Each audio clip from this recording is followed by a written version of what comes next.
Choombas, thank you so much for hanging out with me today on my YouTube channel. My name is TytheTrainer.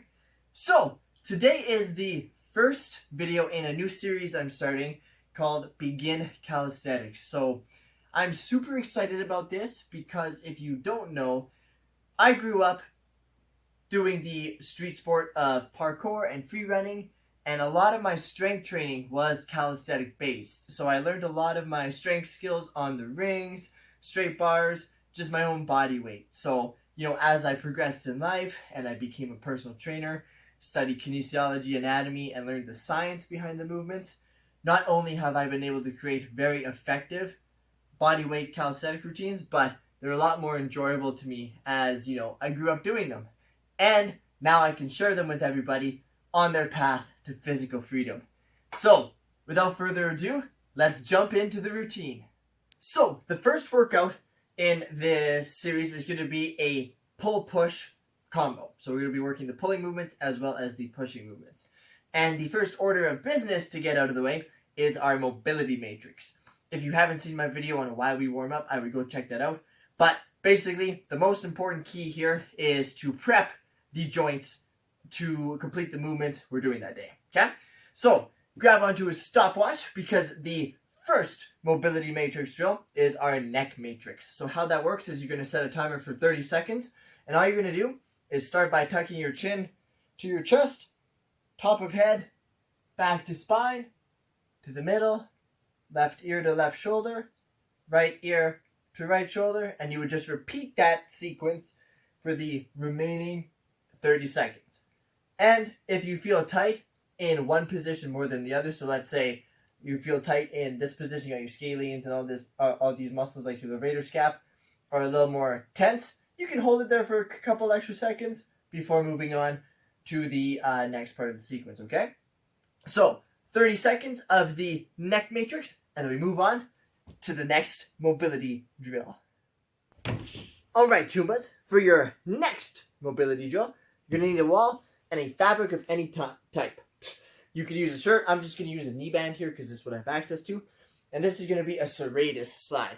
So we have a muscle on the side of our ribcage here called our serratus anterior. And basically it's just going to help provide some support and stability for our scapular movements. So how it works is you're going to take your fabric and you're going to place it on the wall. And you're going to stand at a slight angle, nothing too steep. And you're going to try to pull that fabric apart. So if you're using a shirt or something, you would just pull it apart like so and have your hands kind of on it and slide up. If you're using a knee band like myself, you're going to push the band apart, place the hands on the wall, and keeping that tension on, you're just going to try to slide the hands up and overhead till the elbows lock out. And then you come back down to that start position. And that is 1. And we're going for 5 slow repetitions, okay? It's not about speed here. You don't want to be flying through this, just scraping up the wall. You want to be able to activate and feel the muscles as you press up and overhead and bring it back down, okay? So 5 slow reps of the serratus side, and then we'll move on to the next mobility drill. All right, the last 2 mobility drills, they're just very similar in position, so that's why I'm going to do the 2 here. The one after your serratus sides is going to be a scapula push-up. So how this one works, my friends, is we're going to set up a push-up position, whether that be from the knees or the full position. And what you're going to focus on is protraction and retraction of the scapula. And what that means is this is protraction, rounding of the scapula, and then retraction is squeezing the shoulder blades together. Notice how in both those positions, your shoulders don't elevate or shrug. You want to keep them depressed or down the entire time. So how it works is you set up that position and you're just going to retract the scapula, locking out the arms, and then you're going to protract the scapula, keeping the arms locked out. Okay? Nice and simple. So each time you go down and up, that's 1. So retract, protract, that's 1. And you would go for 10 easy reps. And the final mobility drill is a wrist rock. So we're going to do this in a supinated position, or your palms facing this way. What you're going to try to do is press into the ground via these 2 knuckles. And you're just going to gently rock back and forth. If you feel like your wrists are going to snap, you probably have too much weight on your hands and you need to sit further back on your knees. However, if you don't feel enough stretch, definitely put a little bit more weight into your hands, but you have to base that on how you feel. So yeah, back and forth is 1, and you're going to do 10 simple wrist rocks. And then you're ready to get into the routine. All right, we're done our mobility matrix and we're ready to jump into the routine. So there are 6 movements today, and we're going to alternate between pull, push, pull, push, pull, push, just to give each muscle group a rest in between exercises. So they are straight sets, so we're going to be going for 2 to 4 sets depending on your skill level, time you have, and the rep ranges will vary. So on our first exercise, we have a vertical pull, which is going to be our ring pull-up. If you want, you can do this on a straight bar. I just wanted to showcase some ring exercises for you guys. So first step, secure the rings to something that can support your body weight. You'll notice I'm going to be seated. That's just due to how tall I am. I don't have a place in my home gym to fully hang from them yet. So when you first grab on, you will notice that I can either place my feet out in front of me or I can cross my legs, whichever one is most comfortable for you. As well, I just want to remind everybody, this is going to be a quick run through. If you want to go see my in-depth how to pull up video, it's on my channel, or I'll probably link it in this one. Okay, so as we start, we're going to grab onto the rings. We're going to engage the lat by externally rotating the shoulder. And our goal from here is to tuck our elbows into our back pocket. So you want to grab onto the rings, and hopefully you set them about shoulder width or just outside shoulder width apart. And this is what it looks like at pace. So we're going to externally rotate the shoulder, get the lat active, tuck the elbow into the back pocket, pause at the top, and slowly lower. Okay? You're trying to get your chest to the sky, so you're not trying to go forward. You're trying to aim your sternum up to the sky as you get to the top. And I understand that the pull-up is a very hard exercise. So if you don't have access to a full one yet, you have a couple options. You can use a band to help you out. So you can put it around the rings, you can jump into it, kind of thing, and it will help you get your range of motion by easing the load. You can do eccentric pull-ups, so you can start at the top and lower yourself down. Or you can do feet-assisted ones. So you can plant the feet, do the exact thing that I just described, but once you fail, use your legs to get you to the top and slowly lower yourself back down. Okay, guys? So for the pull-up, we're going for 2 to 4 sets at 3 to 6 reps per set.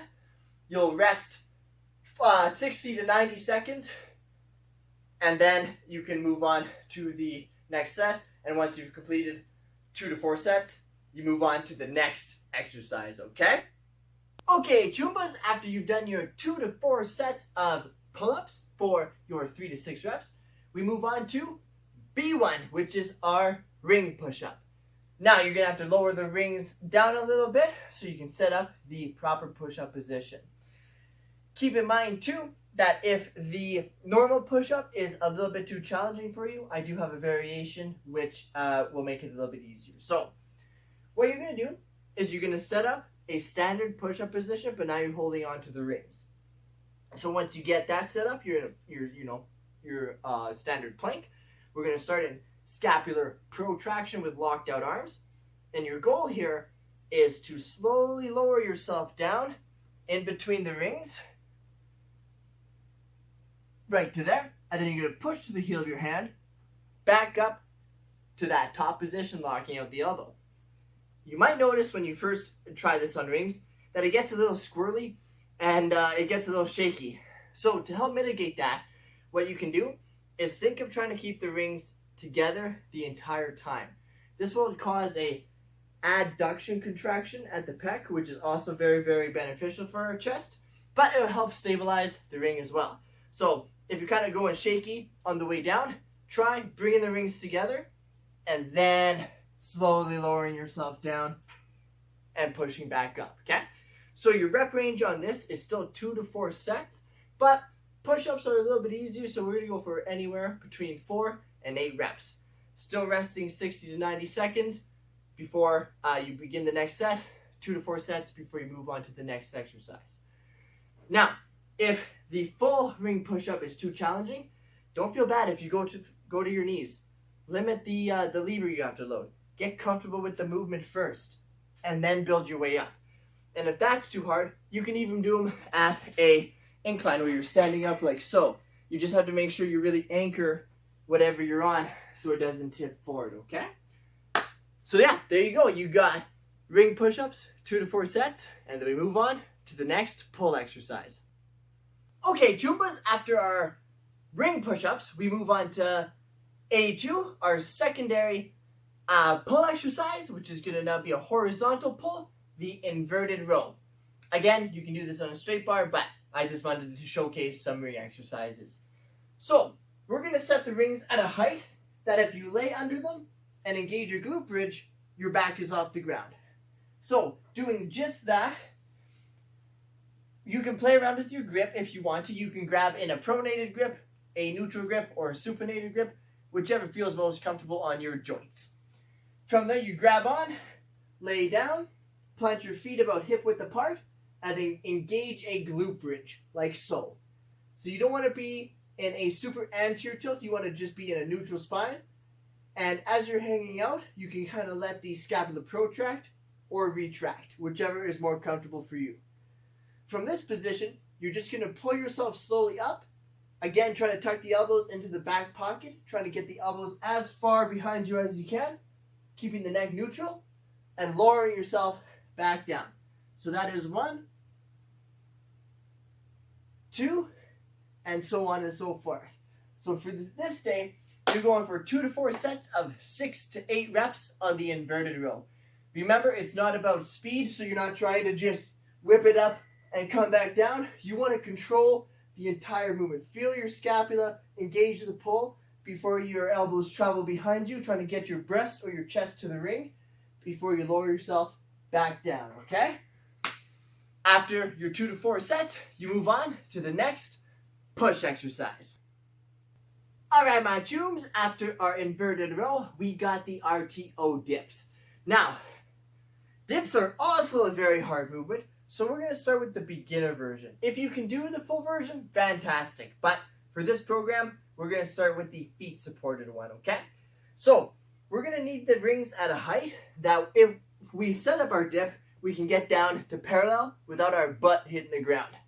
So once you have that set, you're going to grab onto the rings, again trying to keep them nice and tight to you. You're going to bring one leg out front, push down into the rings, locking out the elbow, and then base the other. From this point, your feet are there for balance, and most of your weight should be on your hands. Now you're going to slowly lower yourself, keeping the elbows nice and tight to your body once you get to parallel, and the RTO portion is on the way up. As we press back up, notice how my hands turn out. Don't mind the shaking. And then we come back down and rinse and repeat for the prescribed amount of reps, which is 4 to 6 on the RTO feet supported dip. Again, you would rest your 60 to 90 second period, complete the amount of sets you are comfortable with for your skill, and the time you have before we move on to the final pull exercise. Alright, choombas, your final pull exercise is going to be an accessory for our biceps. So you're going to need to set the rings around chest height. You'll see why in a sec. So once they're around chest height, we can grab onto them. To increase the difficulty of this exercise, you want to step closer to your anchor point. To decrease the difficulty, we want to be further away, okay? So we're going to grab onto our rings in a supinated grip, meaning our palms are going to be facing the sky. And then from here, this is what we do. So we set our stance, set our difficulty based on how far we lean. Our elbows are going to want to come up nice and high, and your wrists are going to stay neutral, and they're going to rotate in the ring. So keeping the elbows there, you're going to bicep curl your face to the rings. Nice contraction at the top, keeping the elbows nice and high, and lowering yourself back down. That is one, and you complete the prescribed amount of reps for the day. If it's too easy, you want to step closer to it, and if it's too hard, again, you can step away. So we're going for 8 to 12 reps on this for your 2 to 4 sets. Again, resting the 60 to 90 seconds before moving on to the final push exercise. Alright, my choombas, and to finish our push exercise, we got a hard one. We got a pike push-up. So you're more than welcome to try this on the rings, but I highly encourage you get it on the floor before you do so, okay? So the pike push-up is you're going to grab onto your rings or the floor, and we're going to have our butt up in the air. So we're in this kind of pike position like so. From here, you're going to lower yourself down as low as you comfortably can, and then press yourself back to that top position. So this is kind of the beginner stages of a handstand push-up. So if I move my ring out of the way for a sec, I can show you the floor version. I'll move both out just so I don't smash my bones or anything like that. So if the ring part is too challenging for you, the pike push-up on the floor looks like so. So we in the pike position, elbows stay nice and tight, nose to the floor, and back up. You want to avoid elbows flaring and kind of diving or doing a dive bomber variation where your hips come down. Okay? So there we have it. That is all your movements. Again, you're going for your 6 to 8 reps on the pike push-up for 2 to 4 sets.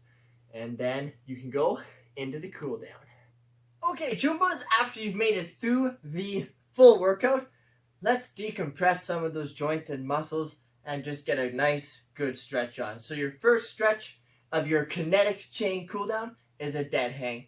On the rings, on a bar, just grabbing shoulder width apart and letting yourself just hang out for a solid 10 to 20 seconds, okay? Nice and simple. After the 10 to 20 seconds, you can move on to the next mobility drill. Or cool down drill, I should say. Okay, choombas, after your dead hang, we're just going to grab onto the rings for the rings child's pose.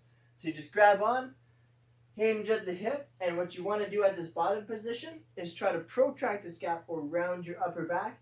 Just get a nice stretch on the lats and just hang out here for 30 seconds, okay? After the 30 seconds is up, we can move on to the next kinetic chain cool down. After our child's pose, we got the lazy skin the cat. So you're just going to grab onto the rings, push them out to the side, hinge at the hip, bring the rings back behind you, and just sink your hips as low as you can. If you want to kneel, you're more than welcome to if the ground is comfortable. And you can play around if you're in a pronated or supinated grip. Just hanging out, feeling a stretch on the chest, biceps, and shoulders for a solid 30 seconds, okay? After the 30 seconds, you can stand up and move on to the final kinetic chain cool down of our first push-pull day, or pull-push day.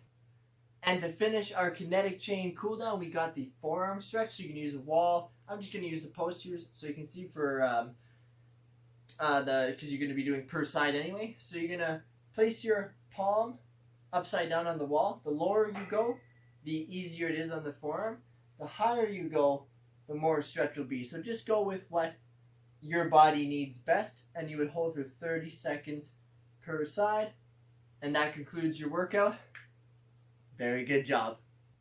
Well, my choombas, thank you so much for hanging out with me, and I hope you enjoyed this first workout in the series of Begin Calisthenics, so stay tuned for the upcoming videos. If you're looking for a calisthenics strength program, head over to TytheTrainer.ca. I have one pre-made, as well as if you're looking for a strength training program with weights, I also got one there to go along with that. So if you guys have any further questions about any of the movements or anything in the day, drop them in the comments or shoot me an email and we can discuss that openly. I'm more than happy. But as always, thanks for watching, and I'll see you guys in the next video.